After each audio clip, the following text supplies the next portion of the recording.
आज 25 दिसंबर है। ये दिन का महत्व तो बहुत सारा है और विशेषकर ईसाई समुदाय में भी इसका महत्व है, क्योंकि आज ही के दिन प्रभु ईसा मसीह का जन्म हुआ था। लेकिन यदि हम भारत में रहते हैं और भारतीय राजनीति से जुड़े हुए हैं तो कुछ नाम राम मनोहर लोहिया, ठीक, या वर्तमान समय में योग गुरु रामदेव, या एक व्यक्ति जिसे महामना, जिसे अजात शत्रु भी कहा जाता, जो राजनीति का ऐसा पुरोधा जिसका कोई भी विरोधी ना हो। हम बात कर रहे हैं किसकी? अटल बिहारी वाजपेयी की। आज ही के दिन 25 दिसंबर को सन 1924 को ग्वालियर में जिनका जन्म हुआ था, वो अटल बिहारी वाजपेयी जो आरंभिक जीवन में स्वतंत्रता संग्राम से भी जुड़े रहे। 1952 का पहला चुनाव भी लड़ा, यानी कि देश आज़ादी के बाद जब पहली बार चुनाव लड़ रहा था उस समर में भी कूदे, हालांकि हार गए, लेकिन आगे जब जीते, तो जिनके बारे में कहा जाता है कि एक बार प्रधानमंत्री पंडित जवाहरलाल नेहरू से अटल जी के बारे में पूछा गया तो उन्होंने कहा, इस लड़के में इतनी ज़्यादा ओजस्विता है, इतनी ज़्यादा प्रखरता है, तो मुझे लगता है कि एक न एक दिन ये भारत का प्रधानमंत्री बनेगा। तो पत्रकारों ने कहा, तब तो आपको ऐसे आदमी को जेल में डाल देना चाहिए।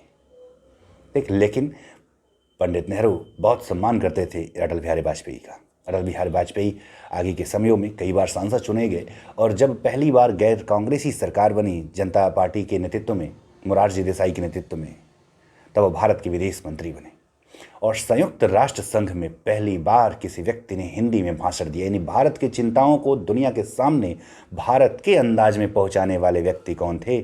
तो हमारे प्रिय अटल बिहारी वाजपेयी जी। एक घटना ये भी है, आपातकाल के दौरान एक भाषण होना था। आपातकाल की मतलब पहले की घटनाओं के, जब आपातकाल नहीं लगे थे उस दौरान भाषण और गिरफ्तारी से पहले भाषण होने वाला दिल्ली में। खूब वर्षा हो रही थी, घनघोर वर्षा हो रही थी, रात का समय था, ठीक, सबको पता था कि अटल जी भाषण देने वाले हैं। एक भीड़ इकट्ठा हो रही थी, बारिश में भीड़ इकट्ठा हो रही थी। तो सरकार को लगा कि यदि इतनी भीड़ है तो कहीं ना कहीं हमारे लिए समस्या हो सकती है। तो ठीक उस दिन, ठीक है, मशहूर फिल्में टीवी पर दिखाई जाने लगी। भी मुझे उस फिल्म का नाम नहीं आता, लेकिन बहुत ही मशहूर फिल्म टीवी पर, दूरदर्शन पर दिखाई दिया जाने लगा, क्योंकि लोग वहाँ स्थल पर पहुँचे नहीं, लेकिन लोगों पर असर नहीं पड़ा और वो इंतज़ार करते रहे वाजपेयी जी का। और जब वाजपेयी जी पहुँचे भाषण ग्राउंड में तो इतनी विशाल जनसभा थी, ठीक, जो उनके इंतज़ार में वहाँ भीग रही थी। तो ऐसे थे हमारे अटल बिहारी वाजपेयी जी। 1996 का वो प्रसिद्ध भाषण किसको नहीं याद होगा? वो भाषण किसको नहीं याद होगा? और सब कुछ छोड़ छाड़ कर जब चला जाऊंगा तब भी मेरे मन में किसी तरह की म्लानता होगी, ऐसा आप मत समझिए। हम तो प्रतिपक्ष में बैठने के लिए तैयार हैं। अध्यक्ष महोदय, जब मैं राजनीति में आया मैंने कभी सोचा भी नहीं था कि मैं एमपी बनूं। मैं पत्रकार था और ये राजनीति, जिस तरह की राजनीति चल रही है, मुझे रास नहीं आती।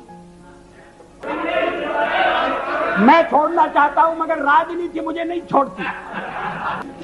विरोधी दल का नेता हुआ, आज प्रधानमंत्री हूं, थोड़ी देर बाद नहीं रहूंगा। प्रधानमंत्री बनते समय कोई मेरा हृदय आनंद से उछलने लगा, ऐसा नहीं हुआ।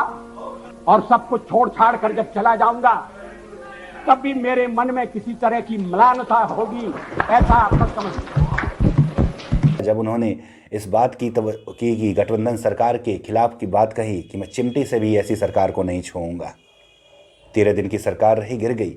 1998 में फिर से चुने गए। जनता ने, देखिए, विश्वास की एक पराकाष्ठा होती है, जनता ने विश्वास दिखाया। 1998 में दोबारा चुने गए, 13 महीने की सरकार चलाई, 1 वोट से सरकार गिर गई। ठीक, वोट ना देने वाले लोग भी चिंता में पड़ गए, ये क्या हो गया, ये अपराध कैसे कर दिया हमने कि 1 वोट से सरकार गिर गई। ऐसे थे हमारे कौन? अटल बिहारी वाजपेयी जी। बाद में 1999 से 2004 तक भारत को एक सशक्त रूप देने का कार्य किया।